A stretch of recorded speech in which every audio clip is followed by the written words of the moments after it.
Oke. Assalamualaikum warahmatullahi wabarakatuh. Perkenalkan, kami dari kelompok 6 akan menjelaskan tentang filsafat materialisme dialektika.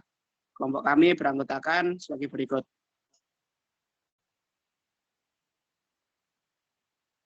Dimohon untuk memperkenalkan diri, teman-teman.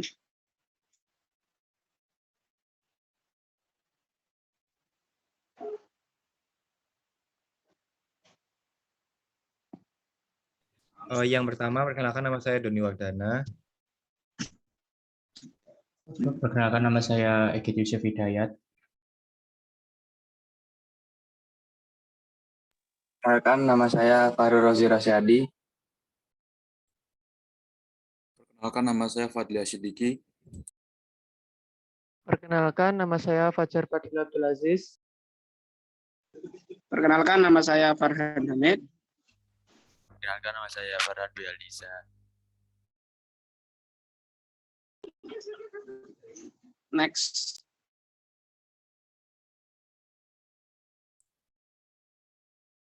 Yang pertama akan kita bahas yakni mengenai pengertian. Next. Apa itu materialisme dialektika? Materialisme dialektika adalah sebuah filosofi yang melihat dunia secara objektif dan dalam pergerakannya. Materialisme dialektis ini merupakan sebuah ajaran dari Karl Marx yang menyangkut peristiwa alam semesta. Marx mengatakan bahwasanya perkembangan sejarah manusia tunduk kepada sifat materialisme dialektik. Hal ini didasari bahwa kelas-kelas sosial yang lain menentukan struktur dan perkembangan sejarah. Kelas sosial yang ada bukanlah suatu kebetulan, melainkan upaya yang dibentuk oleh manusia untuk memperbaiki kehidupan dengan mengadakan pembagian kerja. Next. Di sini saya akan membahas mengenai tokoh-tokoh berpengaruh dalam materialisme dialektika. Next slide. Yang pertama yaitu ada Karl Marx. Karl Marx adalah seorang filsuf, ekonom, sosiolog, sekaligus aktivis politik. Materialisme dialektika ini merupakan ajaran Marx yang menyangkut hal atau perihal alam semesta secara umum. Pemikiran Marx dipengaruhi oleh Hegel dan Feuerbach. Pemikir-pemikir sosialis Perancis seperti Saint-Simon, Proudhon, dan tokoh revolusioner seperti Blanqui. Pemikiran Karl Marx sangat dipengaruhi oleh dua tokoh filsuf sebelumnya. Semasa kuliah, ia terpengaruh oleh Hegelianisme yang masih mempunyai pengaruh sangat kuat di wilayah Eropa. Marx menerima ajaran Hegel secara selektif. Marx juga menerima gagasan formal dialektika, tetapi menolak kadar idealistis dalam teorinya. Ia juga mengikuti filosof Jerman yang sejaman dengannya yaitu Feuerbach dikala mendobrak pemikiran Hegel dalam menuju materialisme. Yang kedua yaitu adalah George Wilhelm Friedrich Hegel. Menurut pandangan Hegel, sejarah dunia merupakan pengulangan atau transisi dialektik. Itulah tesis yang dikembangkan dalam karyanya yaitu Philosophy of History. Hegel mengira bahwa dunia berkembang menurut rumusan dialektis. Hegel juga percaya kepada entitas mistis yang disebut roh atau spirit, atau biasa dikenal dengan relasionalisme internal, yakni pengertian bahwa keseluruhan kenyataan dipahami sebagai manifestasi diri yang terhubung satu sama lain dalam jejalin yang tidak terputus, dan menyebabkan sejarah manusia berkembang menurut tahap-tahap dialektik, seperti yang dipolakan dalam logik karya Hegel. Hegel hanya merumuskan pikiran yang masih dibutuhkan agar pikiran itu menjadi kenyataan. Dengan kata lain, teori harus menjadi praktis, pemikiran harus menjadi unsur pendorong perubahan sosial. Hegel juga menyampaikan bahwa dalam kehidupan ini tidak ada sesuatu yang menetap dan selamanya akan mengalami perubahan. Untuk pembahasan selanjutnya akan disampaikan oleh rekan saya yaitu Mas Fajar. Silakan. Baik, terima kasih. Selanjutnya yaitu tokoh Ludwig Herbarts. Herbarts merupakan salah satu murid yang pernah belajar filsafat kepada Hegel. Para murid Hegel seringkali mendapat sebutan sebagai Hegelian muda. Herbarts termasuk sebagai salah satu aliran Hegelian sayap kiri.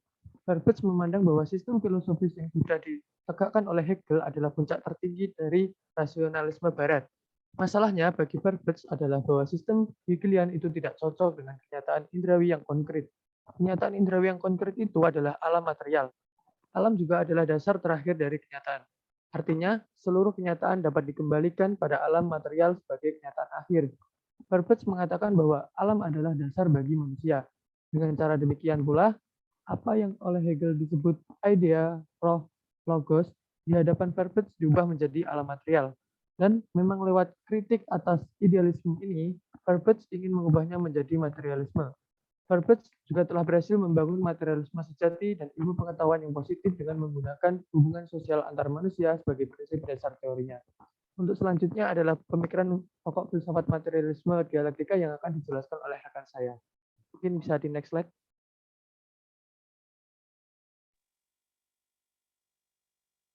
Baik, yang pertama ada materialisme.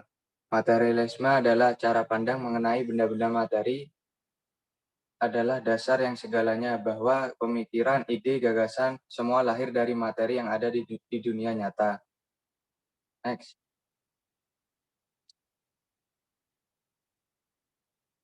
Kemudian yang kedua, dialektika.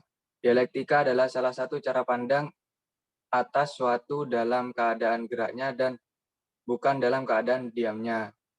Proposisi dasar dialektika adalah bahwa segala hal yang selalu ada dalam proses perubahan yang dinamik, bergerak, yang seringkali prosesnya tidak terlihat dan tidak bergerak dalam garis lurus. Kemudian penjelasan selanjutnya akan dijelaskan oleh rekan saya.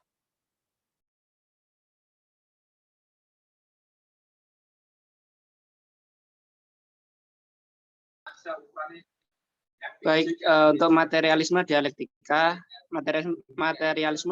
adalah bukan semata-mata gejala materi dari kesatuan yang organik, melainkan bergerak dan berkembang. Gerak adalah bentuk eksistensi materi dimanapun tak pernah ada dan tak mungkin ada materi tanpa bergerak.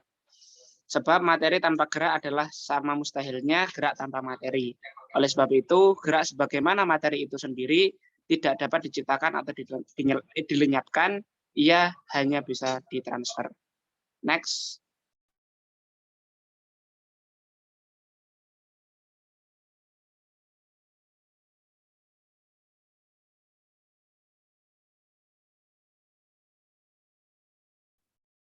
Untuk yang keempat yaitu adalah pengaruh filsafat materialisme dialektika di dunia.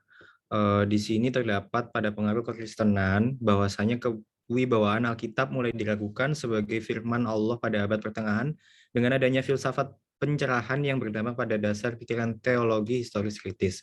Mulai dengan induktivisme Francis Bacon dan perkembangan materialisme Thomas Hobbes, rasionalisme Spinoza, dan skeptisisme empiris David Hume, otoritas Alkitab diremehkan. Jadi teologi historis kritis bisa dikatakan muncul dari materialisme dalam gereja yang dibangkitkan oleh Thomas Hobbes. Kemudian untuk teologi historis kritis, dampak dari teologi historis kritis adalah bahwa Alkitab tidak dapat memberikan wahyu apapun. Akal manusia diberi monopoli mencapai pengetahuan seluruhnya, sedangkan Alkitab hanya dilihat berguna untuk menjadikan manusia taat. Hal ini memunculkan etika baru yang mengejek dan menolak ketaatan di antara kebajikan-kebajikan Kristen. Teologi historis kritis didasarkan atas pikiran ahli filsafat yang berlawanan dengan Alkitab. Jadi segala ilmu dan juga teologi historis kritis didasarkan oleh penolakan terhadap wahyu Allah dan oleh pikiran-pikiran yang menyembah akal manusia dan ilmu pengetahuan sebagai ilah. Akal budi dan ilmu pengetahuan menjadi berhala bagi manusia modern. Next slide. Udah selesai kayaknya. Terima kasih. Sekian dari kelompok 6. Kurang lebihnya mohon maaf jika ada salah kata. Wassalamualaikum warahmatullahi wabarakatuh.